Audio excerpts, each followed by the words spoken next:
UN negotiators start talks this month aimed at tackling the growing problem of plastic pollution. Plastics take millennia to break down and decompose. They pose a particular threat to the oceans and marine life, the marine life that they sustain. Yet production of plastics is at an all-time high, and it's set to increase. It's on the surface and deep down on the sea floor. Plastic waste is found throughout our oceans. A recent study reveals that more than half the world's sea turtles and as many as 90% of all seabirds swallow it. Many creatures get tangled up in it and die. And, say researchers, this plastic pollution has grown exponentially. Our biggest concern is that there is no end in sight to this crisis. We know that plastic production is going to rise steeply over the next 40 years. We know that investments have already been made in increasing plastic production capacity. And we also know that once it's in the system, once it's in nature, it can't be retrieved again. That's because plastic first breaks down into smaller pieces, then into micro and nanoparticles. And scientists warn that even if no more plastic were to enter the oceans from now on, the amount of microplastic within them would still double in the next 30 years.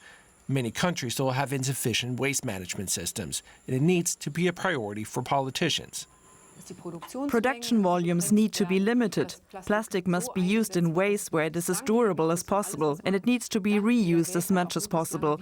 We need a circular economy, and we need it globally. The United Nations Environment Assembly is meeting in Nairobi at the end of February. One key issue will be whether countries can agree on an international plastics plan. Joining me now for more is Dr. Melanie Beckmann. She's a biologist at the Alfred Wegener Institute in Bremen, where she specializes in microplastic and ocean pollution. Thanks for being with us. Dr. Beckmann, give us an idea of just how polluted the oceans are and how much of that pollution is plastic. Good morning. At the moment, the global estimate is that around 90 to 23 million tons of plastic debris enter our waterways every year. So that's actually quite a lot of waste to deal with for the ocean.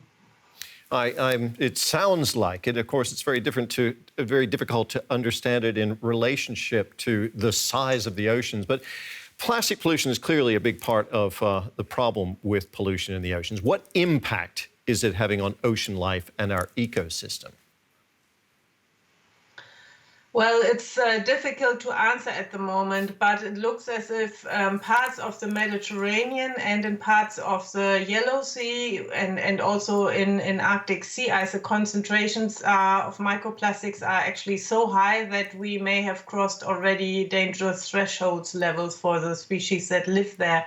So they may be experience adverse effects already. So this just shows that it's really important to start tackling the issue. We've been talking about it since the 80s, but the measurements that we've taken so far clearly haven't shown any effect.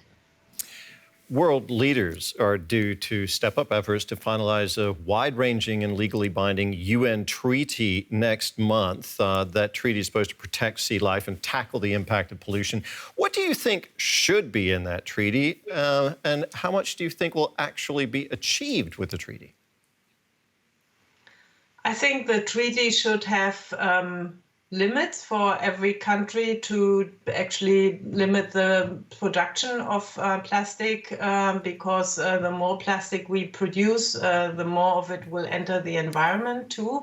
So we clearly have to turn off the tap. And so once we have such limits for every country, a little bit like with the Paris Agreement, we can start to think about it in every country to adopt the right measures to tackle this problem and also to derive a circular economy.